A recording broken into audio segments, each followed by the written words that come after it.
So guys, no, so mukhang time na para magta-try ko sana ma-upgrade ng ano ng mic. So for the longest time, mga ilang years, ginagamit ko itong mic. Ito yung for 500 pesos lang to, no. So ito yung Blue Wow mic. So ngayon naisip ko mag-upgrade ng ano P-Fine Ampli-Gain na K688. No, alam ko kasi parang pwede rin siya i-connect sa phone by USB, pero usually kasi bumili rin talaga ako, gagamitin ko siya pang PC, parang magre-record ka ng mga gaming, mga ano. Pero kung pwede talaga siya sa cellphone din, baka tas maganda yung quality, baka yun na rin ang gagawin ko. Kasi usually gagawin ko lang talaga, phone lang talaga pang record. Diba dati ito lang yung afford lang natin na budget na mic. So para bumili ng ganito kamahal at sa iba, tinatawag pa lang nila ito, budget pack pala. Pero sa ating ano na medyo konti lang talaga budget para yung maglabas ng ganitong kalaki. Kumbaga 3,000 pesos. Kumpara ito, 500 pesos lang. Ito, nasa 3,000 pesos. Kumbaga parang ano na yun, kumbaga parang para sa akin parang medyo dapat medyo premium. So, titingnan ko kung talagang worth it, kung maganda ba yung ano, kung gaano kalaki yung pagkakaiba. So, medyo i-compare natin dito sa Blue Wow. So sa ngayon naririnig nyo ito lang, no? So ito lang muna siya kasi hindi pa natin na-unbox yung P-Fine. So mamaya, pagka na-unbox na siya, throughout the video, baka ito yung gagamitin ko. Kung working, lalo kung working siya dito sa cellphone natin, no? So may review rin ako ng itong Blue mic dito sa channel ko. Kung gusto niyo, panoorin nyo na yung parang makita yung review. Sa talaga nag-ano, medyo ano, kasi ang gusto ko talaga dito yung noise cancelling. Kasi kahit may fan na ano, hindi basta-basta naririnig. So anyway guys, yun lang, no? To, sa P-Fine Philippines, yung binili natin siya. So ito nga pala yung P-Fine, hindi ko alam kung pagkabasa kong P-Fine o Fi-Fine. Amplitank K688 Professional Studio Podcast lang siya. XLR USB. Yung binili ko, yan yung binili natin sana. So buksan na natin siya. Yan. Then yung Fi-Fine K688. So color black yung binili natin. So ito yung box niya. So yung box niya parang medyo may konting na damage dito, no? May parang tupi. Parang may nayupi siya, no? Kung, ayan, may konting damage siya, medyo natupi siya, parang nadaga na siguro siya. Kung gusto natin sana ipang display, sana parang pangit na ipang display kasi sira na yung box. So, ayun lang yung box natin. So, maganda siya, seal pa siya dito. So, yung package content, yan, nakalagay yung package content. Yan, tingnan natin siya.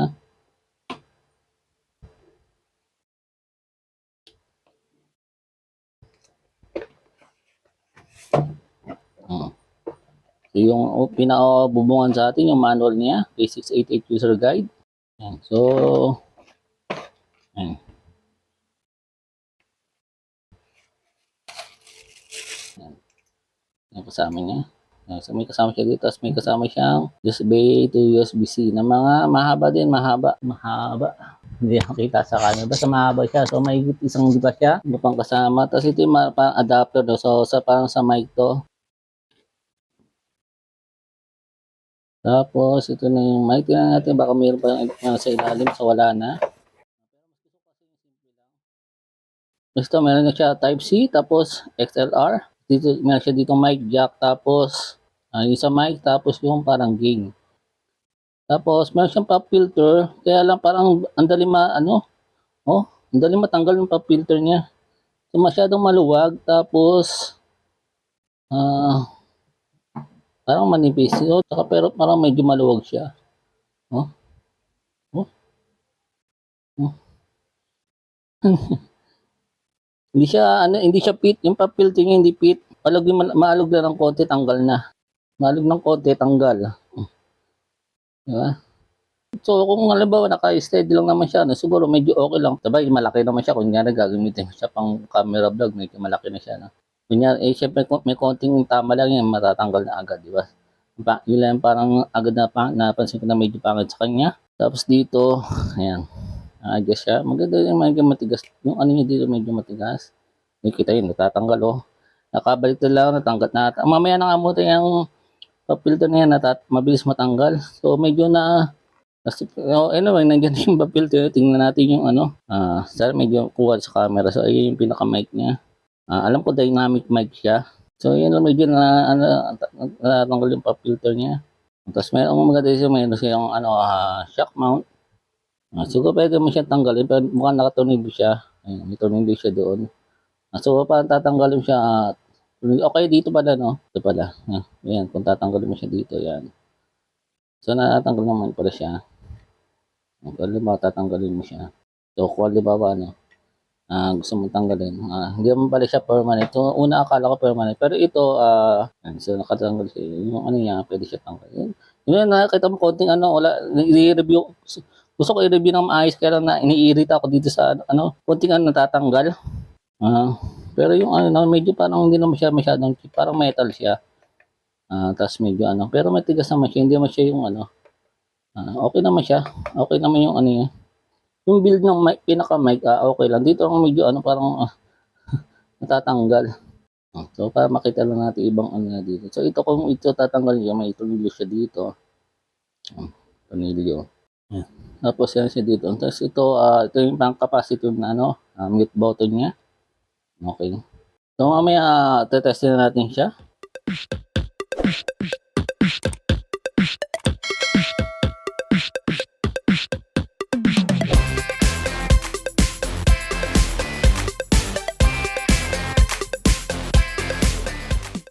Yan, so ganyan yung itsura niya. Pagka nakalagay siya sa mount niya, yung sa box, yan. Ganyan yung itsura niya. Okay naman siya. Tapos, yan. Ganyan siya.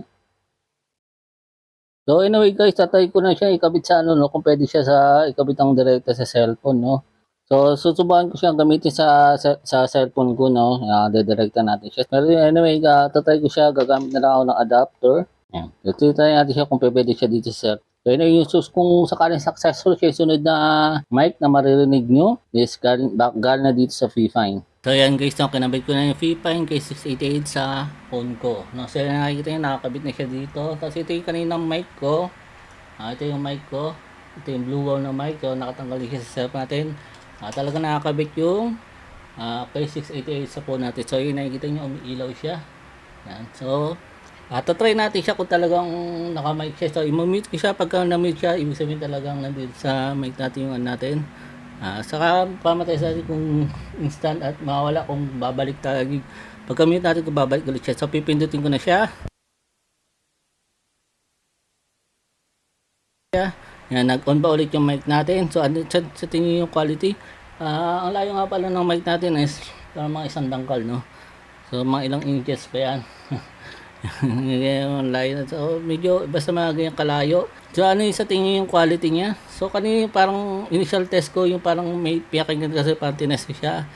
Parang yung fan noise ko, parang sa tingin ko naririnig na yung yung electric fan ko, ako naririnig. Parang sa tingin ko naririnig dito sa K688 Dito sa blue wall mic ko, parang hindi naririnig yung electric fan. Parang mas maganda yung noise cancelling nito kahit mas mura lang.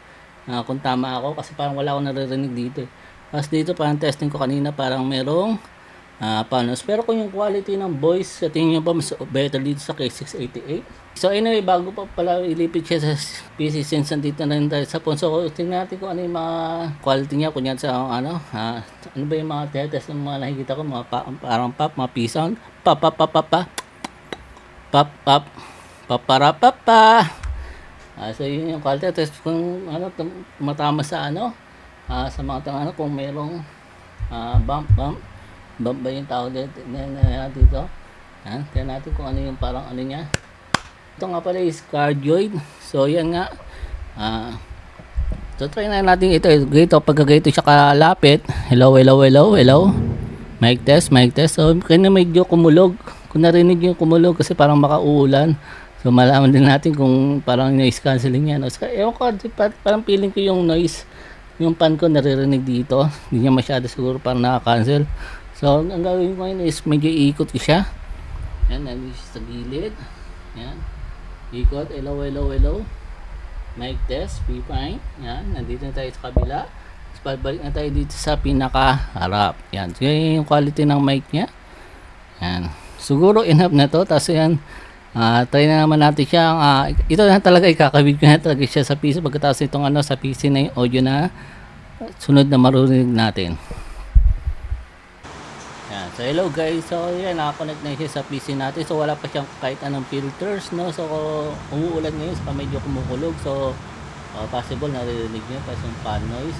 So ito, kung walang no filter, ito yung mga background niya siya. Kaya kung yung umuulan, kung yung may rinig nyo, kung ito yung sound na i-expect nyo. So papakita ko lang din na ano na kasi alam ko pwede naman ito pakita, no? Ayan, nasa P5 tayo, tapos audio, tapos yung filters natin yan, wala tayong filters sa OBS, walang filters. So ang gagawin natin is lalagyan ko siya ng filters, add siya ng filters, lagyan na siya kahit ng ano lang, no, noise suppression, yan, RN noise. Ano mangyayari? Tinignan natin filters, so naka-apply naman yata. Pero medyo nawala yung sound, so na-apply na yung noise filter natin. So hello guys, no? So take 2 to. So napansin ko no, so pakinggan ko yung recording no, nung ini-edit ko. Yung ano parang naging ano siya, no, medyo naging robotic siya, no, in-apply natin yung RN noise. No? So possible naman kasi yun, no, dahil live natin nilagyan ng filter kaya parang medyo naging robotic. So ngayon siguro parang medyo okay na. Kasi saka napansin ko lang din na parang pagka nasa tagilid yung mic tapos medyo mawala-wala na medyo nag-aano pa rin siya eh. Nagbabago yung madalas medyo nagbabago yung sound niya. Medyo may nagiging matining pa din eh. So ito ngayon pinuwesto ko siya na medyo mas tapat sa bibig ko, so mga sandangkal yung away niya, no. So mas medyo tutok siya.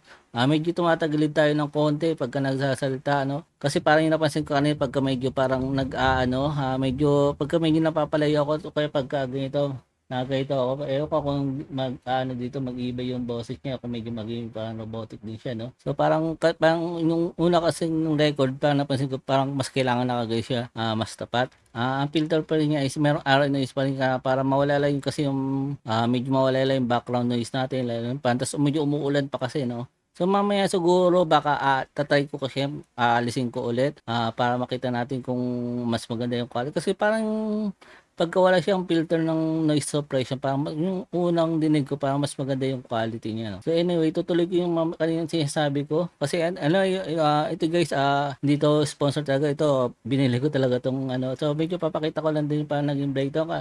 Ang suggestion ko naman talaga pagka bibili kayo nitong mic, mas maganda kayo ng voucher kasi medyo mas nakakamura. Katulad nito sa ginawa ko. Ito, binili ko siya sa mismong P5 Philippines. Yan. So, last month siya sa Lazada. So, yung original price niya sa Lazada is 3,199. Parang nakuha ko lang siya ng 2,899. So, ito yung parang naging meron Lazada voucher na 250. Depende minsan yan sa promo, possible pa yan, mas malaki pa yan eh. Tapos may free shipping, bitas yung mismong store ng P5 is meron siyang 50 pesos na voucher. Yan. Nasa almost, I think, almost 300 pesos na ito na save natin, no? So anyway guys, so ano ba sa tingin nyo? Mas okay ba itong mic na to? Kasi yung kanina yung ginagamit ko, ito. Sa tingin nyo mas maganda ito yung Blue Wow mic na may review rin ako nito, no? So ito ko talaga parang okay yung noise cancelling nito, no? Kaya ito din matagal na ginagamit ko. Kaya lang parang hindi rin kasi masyado maganda yung sound niya. Naghahanap din kasi ako talaga yung medyo medyo hindi na nga maganda, medyo hindi na nga tayo magandang medyo bulol na tayo. Dahil nga sa medyo pangit pa yung mic natin, medyo hindi pa naging clear yung sinasabi natin. Kaya naisip ko baka sakali pag bumila ko ng medyo mas okay na mic, mas medyo naiintindihan tayo, no? So yun yung parang medyo goal ko. Medyo kahit na nasa camera tayo, medyo minsan medyo may konting kaba pa rin kaya parang medyo nauutal tayo minsan eh. Yung pinaka main problem lang natin, no? So anyway guys, so tatanggalin natin at tatry ko ulit tanggalin ko yung filter at tatanggalin ko yung RN noise. So makita natin yung parang out of the box talaga lang. Kasi ito wala talagang filter. Tatanggalin ko yung filter. So pag-record ako ng panibago. Yan, so bagong recording na, so gabi na rin, mas tahimik na, wala na yung ulan. Siguro kaya medyo safe na wala na itong RN noise. Tignan natin sa filters. Yan, so no filters na talaga to. So mas tahimik na rin. Pati yung electric fan ko medyo ninaan ko lang din para hindi masyadong maririnig. So, tingnan natin kung medyo may naririnig pa tayo konti, no? So, medyo may naka number 1 na lang yung electric fan ko para hindi masyadong para hindi masyadong naririnig. Kasi nga para wala tayong hindi na ako naglagay ng noise suppression kasi baka nakaka-apekto sa audio quality. So, yun ngayon, ang gagawin ko ngayon, medyo itetest ko rin yung medyo layo. Parang napansin ko kasi dun sa nung in-edit ko siya in-edit ko na siya sa CapCut, medyo mahihina siya, no? So, mas malakas pa yung pagka yung nasa phone siya kasi yung nandito na siya sa PC, humihina siya. Kasi yung sa phone, kahit nasa 50% lang siya ng gain, parang malakas na siya. Nung napunta din sa PC, parang mahihina pala siya. Siguro ganito ang tamang layo na kailangan gamitin niya, 3 inches. Tapos ngayon, ang gagawin ko, medyo susukatin ko rin pa iba-iba din ang layo. Siguro, ta-try lang natin ito normally kung gusto niyo medyo sa tingin ko ito na yung siguro pinakamalinaw ta's pinakamalakas. Siyempre parang pangit naman siguro pagka ano, so pagka ganito siguro dikit na dikit, medyo parang alanganin naman siguro 'yan. Siguro parang siguro tamang ano lang is mga ganito mga 3 inches, mga 2 inches o 4 inches, 'yan. So, ganito magbabanggit ako ng ano, so te-test natin siya, ganito ang layo, 4 inches away. Babanggit ako ng ano, ako ay may lobo, lumipad sa langit, di ko na nakita, pumutok na pala. Ako ay may lobo, lumipad sa langit, di ko na nakita, pumutok na pala. Mga 12 inches. Ako ay may lobo, lumipad sa langit, di ko na nakita, pumutok na pala. Ako ay may lobo, lumipad sa langit, di ko na nakita, pumutok na pala.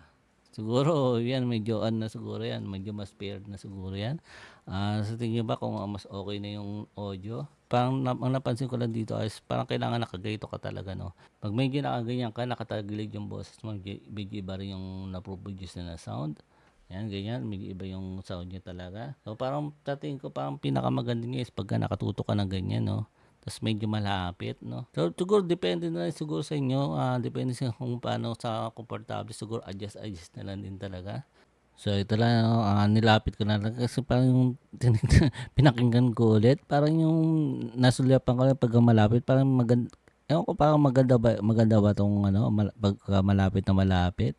Sabay kasi parang nabasa ko pag kay dynamic yata o kaya mga ganitong klaseng mic, mas maganda yung ano niya pagka malapit. Kaya lang kasi pagka ganito kalapit parang medyo uncomfortable, no? Siguro ewan ka lang siguro pagka nasanayan. Siguro kung magvo-voice over ka o normal naman kung ganito kalapit.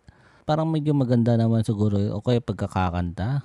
Siguro try natin kantahin. Ako ay may lobo, lumipad sa langit, di ko na nakita, pumutok na pala, sayang ang pera ko, binili ng lobo, sa pagkain sana, nabusog pa ako. So anyway guys, salamat sa panonood kung nakahabol kayo dito sa dulo, no? So pa-comment naman tayo kung anong settings yung magandang audio, kung yung ganito o yung kanina. Kasi parang iniisip ko kasi parang gusto ko talaga yung medyo malayo, no? Mas komportable sana ako na ano, pero kung sa tingin niyo medyo mas okay yung medyo malapit, siguro baka sa sanayan lang din. Siguro mas bibili ako ng boom arm na medyo talaga mas na-adjust, no? So yun, baka yun yung susunod kong i-review. Kasi sa tingin ko okay naman tong mic na to. Siguro parang depende lang talaga sa i-adjust mo. So yun lang, no? Depende lang talaga sa pwesto ng mic. So, napansin ko lang kailangan medyo i-adjust mo lang talaga siya sa proper na settings niya. So yun, parang ito, sa tingin ko parang may mga adjustment ka talaga kailangan gawin para ma-maximize mo yung kung ano nitong mic na to. Pero ano sa tingin nyo, sa mga ginawa ko previously, kung ano setup ng pinakamaganda, kung ito ba ako yung kanina na nasa desk ko lang na medyo malayo, kung okay na ba yun, tas bahala na. Anyway guys, salamat sa panood, like and subscribe sa ating channel.